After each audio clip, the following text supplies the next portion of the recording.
La vecindad dormía bajo un cielo plomizo de finales de octubre, ese tipo de tarde en que el aire huele a humedad y a tortillas quemadas. En el patio central, las sombras de los tendederos se alargaban como dedos acusadores sobre las baldosas rotas. Don Ramón, con la camisa sudada pegada al pecho, salía del departamento 72 arrastrando los pies, evitando la mirada de cualquiera que pudiera recordarle los 14 meses de renta que le debía al señor Barriga. La Chilindrina, pegada a su falda raída, masticaba un pedazo de pan duro y lo observaba todo con esos ojos que parecían haber visto demasiado para su cara de niña eterna. En el departamento 14, doña Florinda peinaba el cabello de Kiko con esa delicadeza que reservaba solo para su tesoro. «Mi niño bonito», murmuraba, mientras él se quejaba de que el peine jalaba. Afuera, en el barril del patio central, asomaba la cabeza del chavo, con el cabello revuelto y la cara sucia de tierra. Había pasado la mañana escondido allí, como siempre, esperando que nadie lo viera robar un pedazo de tortilla de la mesa de doña Clotilde. Ella, en el 71, vestida con su eterno vestido azul, gritaba a Satanás: «Ven aquí, demonio», mientras el gato negro se escabullía entre las macetas. Nadie notó cuando el chavo y Kiko se alejaron juntos esa tarde. Habían discutido, como siempre, por una pelota desinflada que rodó hasta la calle. «Es mía, chavo, mi mamá me la compró», había chillado Kiko, y el chavo, con esa sonrisa torcida que escondía el hambre de siempre, había respondido: «Sas, sas, sas. Pero la encontré yo primero». Salieron por la puerta de la vecindad sin que nadie los viera. Un momento después, un viejo Ford negro se detuvo junto a ellos. Dos hombres con sombreros bajados y voces suaves les ofrecieron un refresco y un aventón hasta la esquina. El chavo, que nunca rechazaba comida, subió primero. Kiko lo siguió, protestando pero con la barriga vacía. El golpe fue rápido. Un trapo húmedo en la cara. Oscuridad. Cuando despertaron, el mundo era un cuarto de concreto húmedo, sin ventanas, con una puerta de metal oxidado y un solo foco amarillo que parpadeaba como si estuviera a punto de morir. El suelo estaba frío y pegajoso. En una esquina, un balde de agua turbia, con partículas flotando como ojos muertos. Y arriba, en el techo, casi invisible, un pequeño ojo de vidrio. Una cámara. No se movía, pero los miraba. Siempre. Los primeros días fueron solo confusión. El chavo se despertó con la garrotera ya instalada. Cuerpo rígido, ojos abiertos sin parpadear, boca entreabierta. No podía hablar. Solo emitía un leve pi pi pi pi pi pi. Desde el fondo de la garganta, un llanto ahogado que no salía del todo. Kiko lo sacudía, llorando. «Despierta, idiota. Mi mamá va a venir y te va a dar una cachetada por hacerme esto». Pero el chavo permanecía tieso, como un cadáver vivo.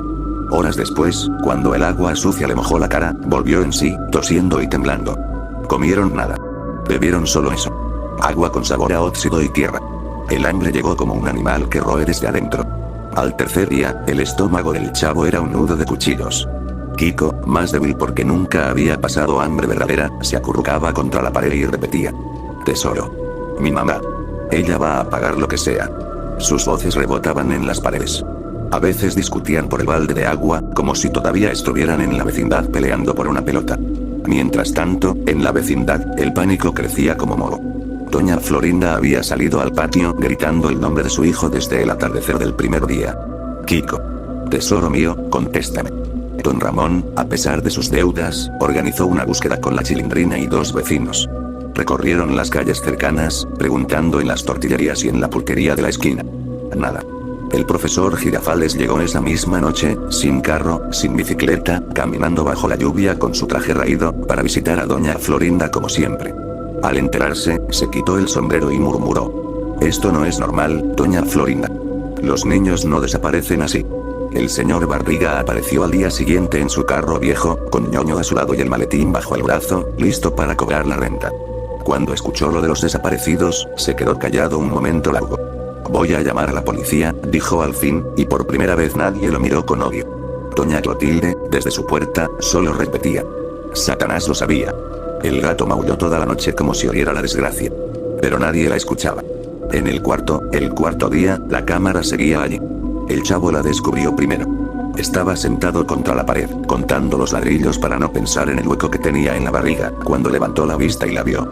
Un punto negro. Un reflejo. Supo que los miraban. No dijo nada al principio. Solo sintió que algo dentro de él se rompía un poco más. «Nos están viendo», murmuró al fin.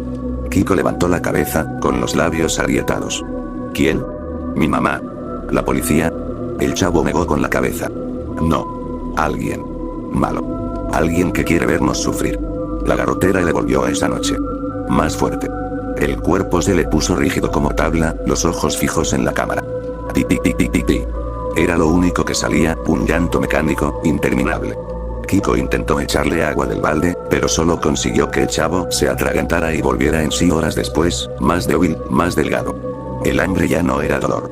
Era una niebla espesa que les nublaba la cabeza. Veían cosas. Doña Florinda llamándolos desde la esquina del cuarto, don Ramón ofreciéndoles un plato de frijoles que desaparecía al tocarlo. El chavo empezó a hablar solo. Sas. Sas. No me dejes, Kiko. Sas. Kiko, con la voz rota, le contestaba. Cállate, chavo. Mi mamá va a venir. Ella siempre viene. Pero los dos sabían que no.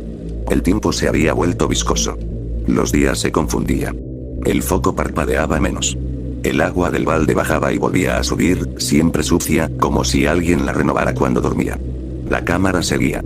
Silenciosa. Hambrienta de imágenes. Al sexto día, el chavo ya no podía ponerse de pie sin tambalearse. Sus costillas se marcaban bajo la camisa rota. Kiko estaba peor. Pálido, con los ojos hundidos, murmurando cosas sobre su mamá y sus juguetes. Se miraron en la penumbra. El chavo, con una calma que no era suya, habló por primera vez en horas. Kiko. Tengo una idea. Sas. Sas. Sas. Kiko levantó la cabeza, desconfiado. ¿Qué idea, tonto? ¿Vas a hacer otro de tus planes estúpidos? El chavo tragó saliva. Tenía la garganta como papel de lija. Vas a vivir más días. Yo ya no sirvo. Estoy flaco, pero todavía tengo carne. Tú eres más fuerte. Mi mamá nunca va a venir por mí. La tuya sí. Siempre viene por ti. Kiko lo miró sin entender al principio. Luego sí. Sus ojos se abrieron de terror. No digas eso, chavo. Estás loco. La garrotera te pegó fuerte. Pero el chavo ya había decidido. Se arrastró hasta quedar más cerca. Su voz era un susurro ronco, pero firme. Cómeteme, Kiko. Poco a poco. No duele si lo haces despacio. Así aguantas hasta que te rescaten. Sas. Sas. Es lo único que puedo darte. Kiko empezó a llorar. Un llanto seco, sin lágrimas. No quiero. No puedo. Eres mi amigo, idiota. El chavo sonrió con los labios partidos. Por primera vez en días, sus ojos no tenían miedo. Los amigos se ayudan, ¿no? Pi pi pi. No llores. Solo. Hazlo. Por favor. La cámara, arriba, seguía grabando. Inmóvil. Perfecta. El hambre rugió dentro de Kiko como un animal que ya no podía contener. Y el chavo cerró los ojos, esperando. La cámara no parpadeaba. Solo observaba, como un dios sordo y ciego que se alimentaba del sufrimiento ajeno. En la penumbra del cuarto de concreto, el silencio se había vuelto más pesado que el hambre misma. El chavo permanecía recostado contra la pared, respirando con dificultad, su cuerpo reducido a huesos envueltos en piel amarillenta. Kiko, sentado frente a él con las rodillas contra el pecho, temblaba.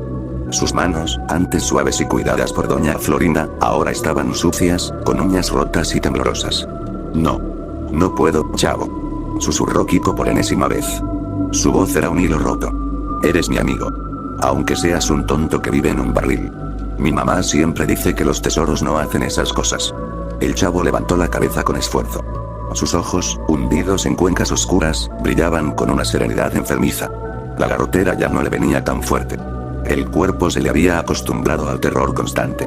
Solo quedaba el hambre, que lo devoraba desde dentro como un fuego lento. Sas. Sas. Intentó decir, pero la voz le salió rasposa. Ya no hay tiempo, Kiko. Mira tus brazos. Están flacos como los míos. Si no comes algo, vas a morir primero. Y yo no quiero que te mueras. Tú tienes a tu mamá. Ella te llama tesoro. A mí nadie me llama así. Solo. Chavo. Kiko negó con la cabeza, lágrimas secas surcando la mugre de sus mejillas. El foco amarillo parpadeaba encima de ellos, proyectando sombras largas que parecían bailar como espectadores morbosos. La cámara seguía allí, en el techo, su lente negro absorbiendo cada gesto, cada respiración entrecortada. Piensa en doña Florinda. Continuó el chavo, con voz cada vez más débil. Ella te va a abrazar cuando te encuentre. Va a peinarte y decirte que eres un niño bonito. Yo solo quiero que alguien se acuerde de mí. Aunque sea así. Hazlo, Kiko. Por favor. Empieza por donde quieras. No duele tanto si lo haces despacio. Kiko se cubrió la cara con las manos. Un sollozo seco le sacudió el cuerpo. El hambre era un monstruo que le rugía en las entrañas, nublándole la razón. Horas antes había intentado morderse el propio brazo, pero el dolor lo detuvo. Ahora, el chavo se ofrecía como un sacrificio voluntario. Un acto de amor torcido en medio del infierno. Está bien, murmuró Kiko al fin, con la voz quebrada. Pero no mires. Cierra los ojos. El chavo obedeció. Sonrió débilmente y dijo: Sas. Sas. Buena idea. Cuando termines, dile a la chilindrina que le debo una pelota. Y a don Ramón que no se preocupe por la renta. Pi pi pi pi pi pi. Kiko se acercó gateando. Sus manos temblaban tanto que apenas podía sostener el brazo del chavo. Primero dudó. Luego, el instinto animal tomó el control. Sus dientes se hundieron en la carne del antebrazo, justo arriba de la muñeca. El chavo soltó un gemido ahogado, pero no se movió. La sangre, tibia y metálica, llenó la boca de Kiko. Era salada, espesa. No sabía a comida. Sabía a desesperación. Kiko masticó con dificultad, tragando trozos pequeños, sintiendo cómo la carne cedía bajo sus dientes. Arrancó un pedazo más grande, tirando con fuerza, y el sonido húmedo de la piel y el músculo separándose llenó el cuarto. El chavo respiraba entrecortado, sudando frío. Huele. Un poquito. Susurró el chavo, pero sí. Sas. No pares. Kiko lloraba mientras comía. Sus lágrimas se mezclaban con la sangre que le corría por la barbilla. Murió más profundo, alcanzando el músculo fibroso. Lo cortó con los dientes, masticando lentamente, sintiendo cómo la grasa y la carne se deshacían en su lengua. Cada bocado le daba una oleada de náusea y alivio al mismo tiempo. El hambre retrocedía un poco, solo un poco, pero suficiente para que su mente se aclarara por momentos. Arrancó otro trozo del brazo, más cerca del codo, y el hueso quedó expuesto, blanco y brillante bajo la luz del foco. La sangre goteaba al suelo, formando charcos oscuros que la cámara registraba con impasible precisión. Kiko, murmuró el chavo, con la voz cada vez más lejana, cuéntame algo. Como cuando jugábamos en el patio. Pi pi pi pi. Kiko, con la boca llena, intentó hablar. Mi mamá me compraba helados. Y tú siempre querías uno. Idiota. Siguió comiendo. Ahora atacaba la pierna. Le subió el pantalón roto al chavo y mordió el muslo. La carne era más gruesa allí. Tuvo que usar las manos para sostener la pierna mientras tiraba con los dientes, desgarrando fibras musculares que se estiraban como hilos rojos. El sonido era obsceno. Crujidos húmedos, succiones, tragos forzados. El chavo gemía bajito, pero seguía diciendo sas. Sas. Entre dientes, como si aprobara cada mordisco. Kiko devoró un pedazo grande del muslo, masticando con fuerza, sintiendo como la sangre le bajaba por la garganta y le calentaba el estómago vacío. Dejó el hueso limpio en algunas partes, lamiendo los restos para no desperdiciar nada. Pasaron horas. Kiko comía poco a poco, como le había pedido el chavo. Primero el brazo izquierdo entero, luego parte de la pierna derecha. El chavo se debilitaba visiblemente. Su piel se ponía grisácea, los labios morados. Pero aún respiraba. Aún hablaba. Dile a doña Clotilde que Satanás era un buen gato. Susurró en un momento. Y al profesor Girafales que no se olvide de las clases. Pi pi pi pi pi pi. Kiko no contestaba ya. Solo comía. Sus ojos estaban vidriosos, perdidos en una niebla de locura y supervivencia. Murió el hombro del chavo, arrancando carne del trapecio. La clavícula quedó al descubierto, blanca y frágil. Luego bajó al pecho, donde las costillas se marcaban como orejas de una jaula rota. Rompió la piel con los dientes y masticó el músculo pectoral, delgado y correoso. Cada bocado era una traición y una salvación. La cámara lo capturaba todo. Los sonidos húmedos, los gemidos del chavo, las lágrimas de Kiko mezcladas con sangre. Al final del segundo día de aquel horror, el chavo ya no hablaba. Solo respiraban muy lento. Kiko había comido suficiente para sentir fuerzas regresar a sus piernas. Se apartó, con la cara y las manos cubiertas de sangre seca, y miró el cuerpo mutilado de su amigo. El chavo era ahora un cascarón. Brazos y piernas parcialmente devorados, pecho abierto en heridas irregulares, pero aún con vida, apenas. Gracias. Susurró Kiko, aunque sabía que el chavo ya no podía oírlo. Luego se acurrucó en la esquina opuesta y durmió por primera vez en días, con el estómago lleno de su amigo. La puerta se abrió 3 días después. El señor Barriga, acompañado de policías, derribó la cerradura oxidada. Doña Florinda entró primero, gritando el nombre de su tesoro. La encontraron a Kiko vivo, aunque delirante, murmurando sas. Sas. Y pi pi pi pi pi pi en voz baja. Lo sacaron en brazos. Afuera esperaba el profesor Girafales, pálido, sin sus acostumbradas flores. Don Ramón y la Chilindrina observaban desde lejos, con los ojos hundidos por el insomnio. Doña Clotilde abrazaba a Satanás, que maullaba inquieto. Ñoño, al lado de su padre, solo podía mirar el suelo. Kiko fue llevado al hospital. Sobrevivió. Contó todo entre llantos y silencios largos. La policía encontró el cuarto, la cámara aún grabando, aunque la cinta ya no estaba. El cuerpo del chavo yacía abandonado en el suelo, mutilado, con partes devoradas de forma metódica y desesperada. Lo sacaron en una bolsa negra. Nadie dijo nada durante mucho tiempo. Nunca encontraron a los secuestradores. La cámara, según los rumores que nunca se confirmaron, pertenecía a alguien que coleccionaba imágenes reales. Alguien que pagaba bien por ver cómo la humanidad se rompía. El video nunca salió a la luz pública, pero en la vecindad se susurraba que existía, circulando en círculos oscuros. La vecindad cambió después de eso. Don Ramón pagó la renta con dinero prestado, pero ya no bromeaba tanto. La Chilindrina dejó de reír con esa risa contagiosa. Doña Florinda peinaba el cabello de Kiko cada noche, pero ahora lo hacía en silencio, con las manos temblando. A veces, Kiko despertaba gritando, con sabor a sangre en la boca, y decía chavo. Sas. Doña Clotilde ya no dejaba salir a Satanás solo. El profesor Girafales dejó de visitar tanto. El señor Barriga nunca más cobró la renta con la misma insistencia. El barril del patio central quedó vacío para siempre. A veces, en las noches de lluvia, se escuchaba un leve pi pi pi pi pi pi, que nadie podía explicar. O un sas. Sas. Que parecía venir del fondo de un pozo sin fondo. Kiko vivió. Pero una parte de él se quedó en ese cuarto, junto al cuerpo abandonado de su amigo.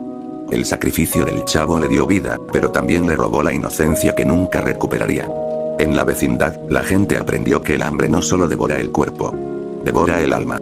Y que algunas cámaras no graban solo imágenes. Graban la oscuridad que todos llevamos dentro, esperando el momento en que el mundo nos obligue a mostrarla. La tragedia se cerró como una herida mal curada. Kiko rescatado, el chavo muerto y olvidado en su sacrificio. Nadie ganó. Solo quedó el vacío, el eco de una amistad rota por el horror, y la certeza de que, en este mundo cruel de 1974, a veces la supervivencia exige convertirse en el monstruo que uno nunca quiso ser.